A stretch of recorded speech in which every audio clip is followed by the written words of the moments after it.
અમદાવાદમાં પોલીસની સરકારી ગાડીમાંથી દારૂ મળી આવ્યો છે. નરોડા પોલીસની પીસીઆર વેનમાંથી દારૂ મળતા ફરજ બજાવતા બે પોલીસ કોન્સ્ટેબલ સામે ફરિયાદ નોંધાઈ છે.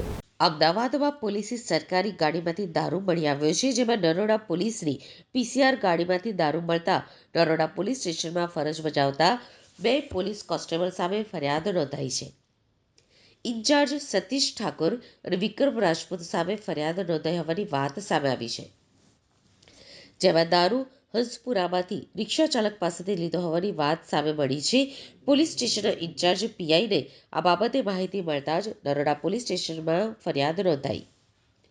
પોલીસે ખાનગી કારમાંથી દારૂ મળે છે એ વાત તો સાંભળી છે, પરંતુ સરકારી કારમાંથી દારૂ મળવો એ કોઈ સામાન્ય વાત નથી. આવી જ ઘટના નરોડા પોલીસ સ્ટેશનમાં બની છે, જેમાં પોલીસે ચાલુ ફરજ દરમિયાન રિક્ષા ચાલક પાસેથી દારૂ લીધો હોવાની વાત સામે આવી છે. અમદાવાદ શહેરમાં નરોડા પોલીસ સ્ટેશનની પીસીઆર કારમાંથી દારૂ અને રોકડ રકમ મળી આવી છે.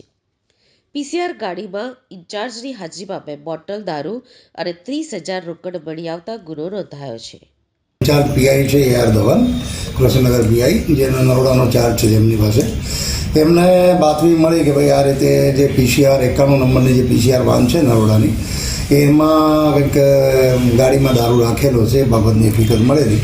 તો એમને તાત્કાલિક નરોડા પીએસઆઈ VR ચૌધરીને જાણ કરી કે ભાઈ જે છે તાત્કાલિક પીસીઆર ચેક કરો અને જે કંઈ મળી આવે અંદરથી તો કાયદેસરની કાર્યવાહી કરવા જણાવેલું. પીએસઆઈ ચૌધરીના માણસો સાથે ત્યાં ગયા અને ચેક કર્યું. એક પીસીઆરના પાછળના ભાગે સીટમાં કાળા કલરનો થેલો મૂકેલો હતો. એ ખોલી જોતા એમાં 2 બોટલ દારૂની મળી આવેલી સીલબંધ અને 30,000 રૂપિયા રોકડા મળી આવેલા.